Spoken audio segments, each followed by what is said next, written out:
Bismillahirrahmanirrahim. Bismillah wa bihamdih. Assalamualaikum warahmatullahi wabarakatuh. Para subscriber yang dirahmati Allah Subhanahu wa ta'ala, semoga kita semua selalu dalam keadaan sehat walafiat, panjang umur, murah rezeki yang halal, selamat dunia wal akhirah, mati dalam husnul khatimah, mati dalam husnul khatimah, mati dalam husnul khatimah, masuk surga bi ghairi hisab, masuk surga bi ghairi hisab, masuk surga bi ghairi hisab, selalu dalam ridha dan maghfirah Allah Subhanahu wa ta'ala fid dunya wal akhirah, selalu dalam pemeliharaan Allah Subhanahu wa ta'ala dari segala macam mara bahaya dunia dan akhirah. Amin, amin, amin, Allahumma amin ya Allah ya Rabbal Alamin. Sekitar tahun 1989 yang lewat, ada seorang teman kami di sebuah pondok pesantren yang ada di Nusa Tenggara Barat ini, bernama Ustadz Miftahuddin.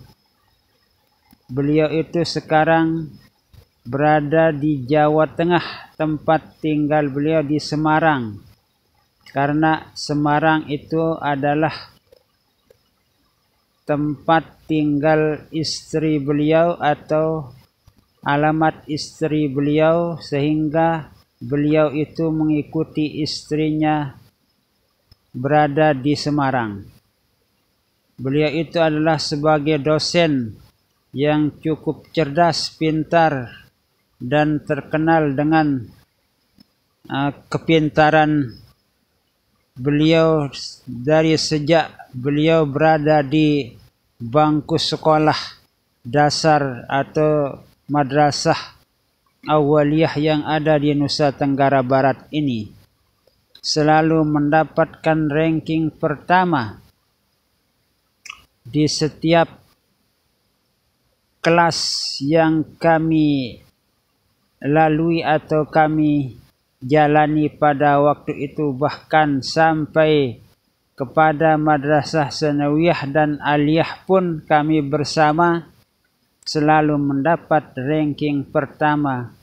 Sehingga dulu di saat kami berada di madrasah aliyah, semua guru-guru kami itu mengagumi akan kepintaran dan kehebatan serta ketindihan dan kesolehan yang nampak pada Ustadz Miftahuddin, teman kami itu. Pada suatu waktu, di saat kami sedang berkumpul di dalam kelas,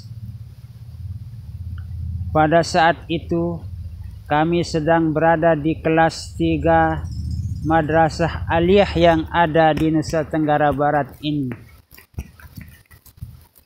Beliau itu bercerita kepada kami tentang seorang waliullah yang cukup sabar dan memang benar-benar sabar atas segala cobaan, segala gangguan, segala rintangan yang dihadapi oleh seorang waliullah itu. Waliullah itu menurut cerita dari teman kami itu adalah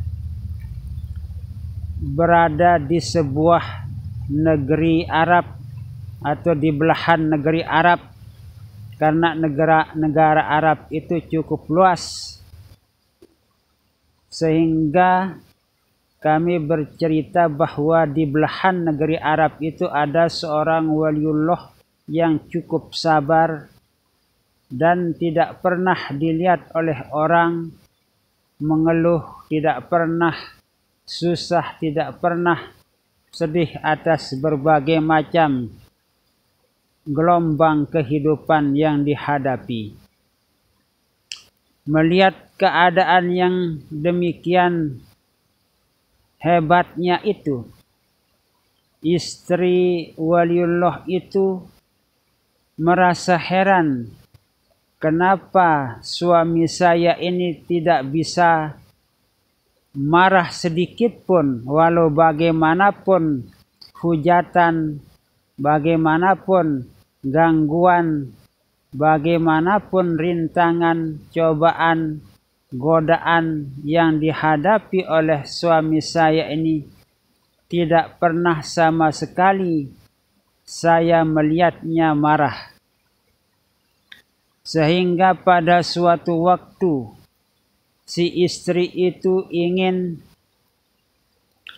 agar suaminya itu bisa marah dan dilihat marah walau sekejap saja. Itulah keinginan seorang istrinya, bagaimana bentuk kemarahannya, bagaimana dia bisa marah, bagaimana dia kalau akan marah terhadap gangguan yang akan saya berikan kepada suami saya ini. Itulah kira-kira yang ada dalam pikiran si istrinya itu. Lalu kemudian di saat suaminya akan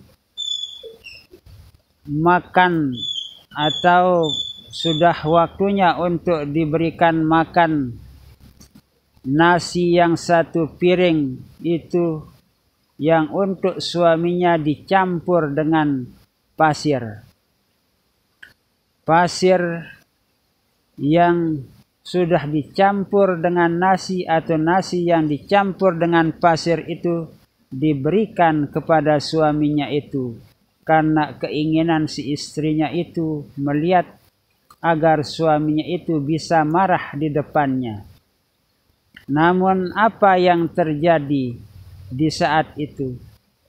Ternyata sebaliknya, si suaminya itu atau si waliullah tersebut mengambil potongan sapu lidi yang sudah bersih dan dibersihkan untuk bisa dipakai, karena kalau tidak dibersihkan akan membahayakan bagi jasad beliau itu. Lalu kemudian potongan sapu lidi itu setelah dibersihkan oleh si waliullah itu, itulah yang dipakai untuk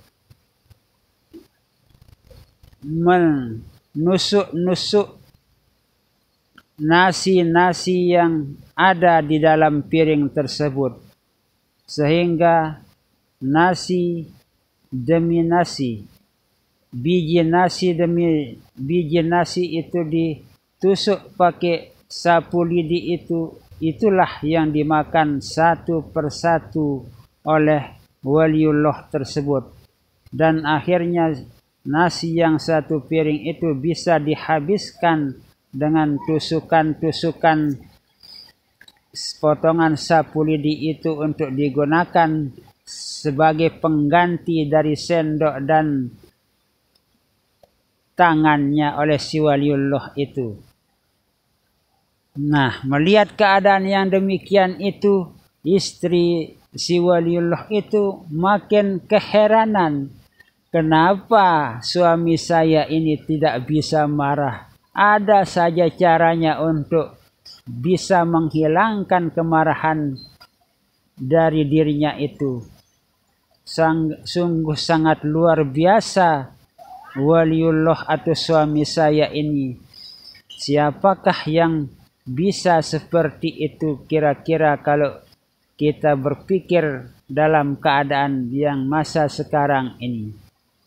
Kemudian karena si waliullah itu selalu sabar dan sabar menghadapi berbagai macam gangguan yang dihadapinya itu, istrinya pun terangkat dan terpilih menjadi seorang waliullah di masa itu.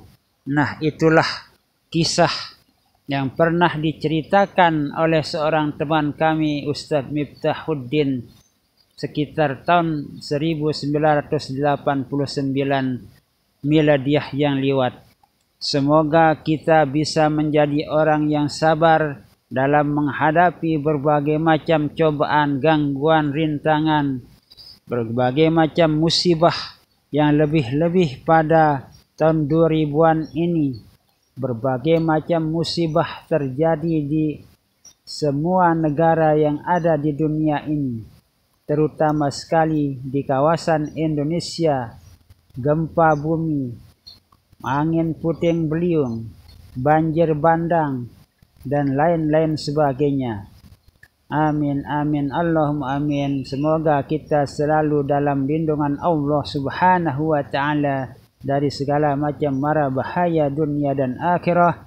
Amin, amin, amin. Wallahu a'lamu bissawab. Wallahul muwaffiq wal hadi ila sabilir rasyad. Wassalamualaikum warahmatullahi wabarakatuh.